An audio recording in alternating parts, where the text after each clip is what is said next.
Okay mga ka-trigger, welcome po muli dito sa ating munting YouTube channel. Ngayon ay gusto kong ipakilala sa inyo ang isang extractor na pang-kompetisyon na ginagamit ng mga shooter sa mga 1911. Ito yung Aftec extractor. So ayan, at meron itong manual pag inyong binili. Ayan siya, yan, ito siya. At aanuhin ko sa inyo ang pagkakaiba nito, kung bakit ito ay magandang pang competition. So ang pagkakaiba nito, ito yung mga conventional natin. Okay, ito yung mga dati natin ginagamit, na ito ay hindi tuwid at meron siya ditong, ito yung nagpapaano sa kanya, para lumaban siya o para tumigas ito. Kaya pag ito ay nagasgas na, ito'y kakawang na ito doon sa basyo. So at ang style nito ay medyo carb pa ganun. So ito ang yung mga kinagis na natin na na mga extractor. Yan hindi siya tuwid. Pero itong Aftec na pang competition, ito ay tuwid. Yan, tuwid. At ito ay, ang nagpapapivot dito ay may spring siya dito. Ito, may spring siya dito. Ito siya, papakita ko sa inyo. Ito, may maliliit siyang spring na dalawa. Para, papakita ko lang sa inyo. Ito yung parts, yan. Yan ito. So, meron siyang nakalagay dito. Yan. At ito ngayon ay itinutulak ng spring para pumaibot siya, para ito ay lumapat sa extractor. So, ang kagandahan nito ay, ang nag-operate nito ay itong kanyang spring. So, lalagyan natin ng konting langis para parang spring niya ay hindi kumalas. Yan.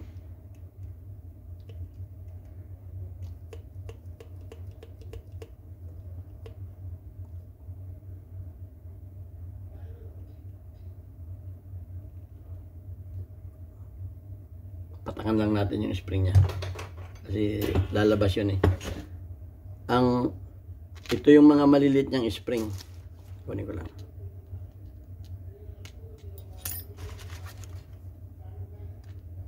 Ito yung maliliit niyang spring na nakalagay doon, may butas yan siya doon.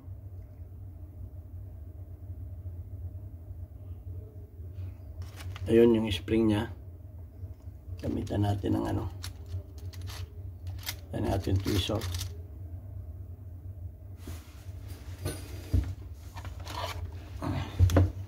Ito yung kanyang medyo komplikado lang ang pag-assemble nito. Ayun yung spring niya, andun yung isa. At yung isa pa, dalawa bali siya.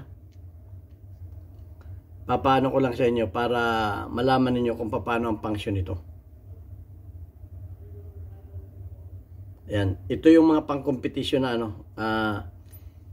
na extractor. So ito yung nakaano sa At ito ngayon, pag pinasok mo ito ngayon sa kanyang slide, ito ngayon ang nagtutulak yung dalawang spring na yun.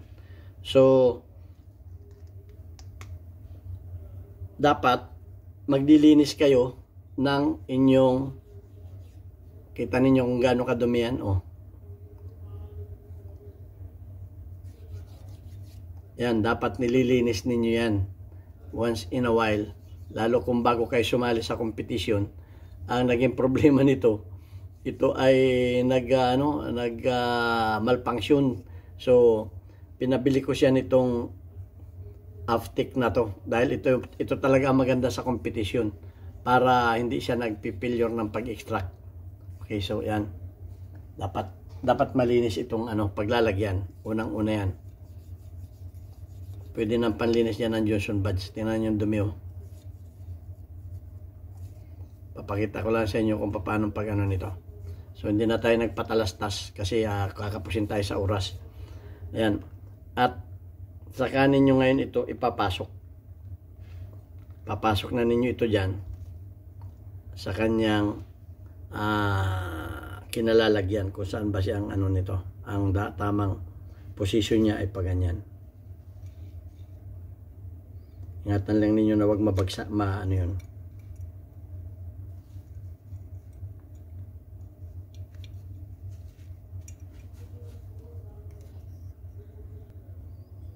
So ayun na, napasok na natin.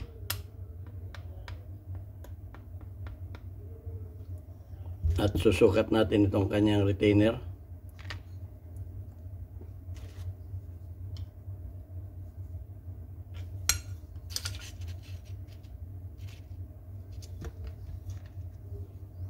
Sukat lang natin yung kanyang retainer kung papasok.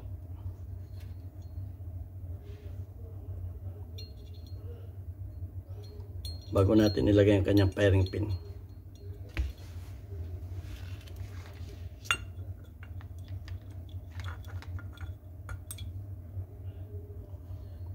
Ikutin natin ng konti.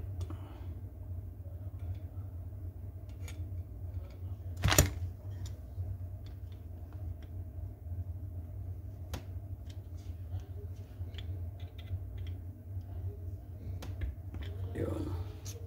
Papantay natin ito.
Yun yung kanyang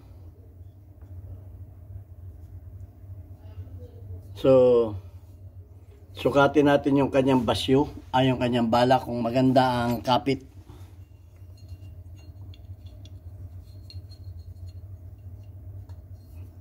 So ito yung maganda ang kapit ng kanyang bala.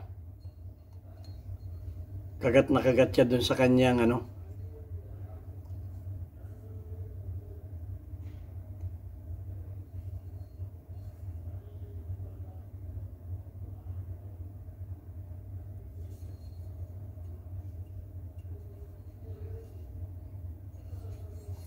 Okay, so ito yung magandang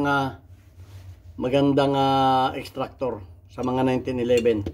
So kaya ko ito pinakita sa inyo para malaman din ninyo na may mga extractor din na ganito. Okay, so ito ay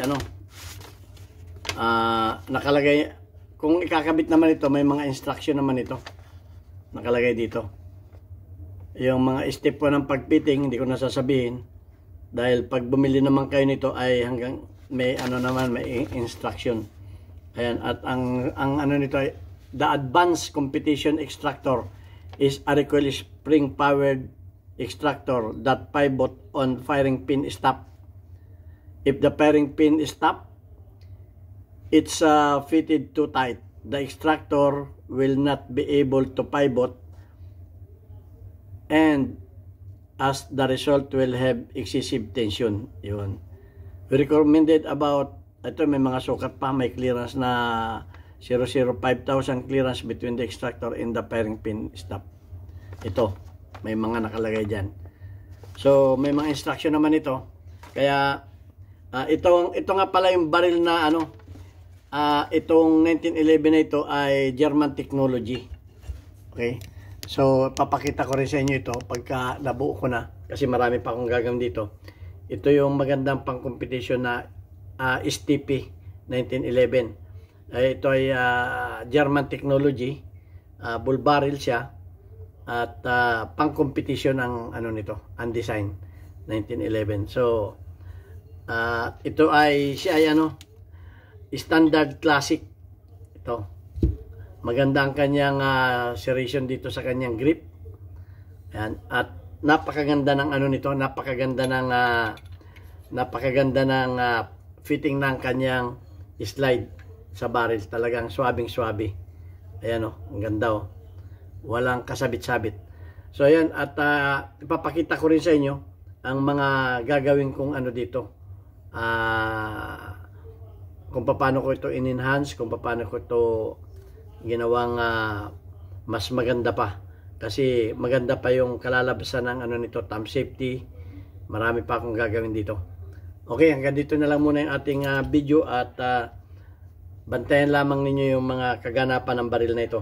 Kung ano ang mangyayari dito. Okay, ito ang inyong Pinoy Firearms Instructor.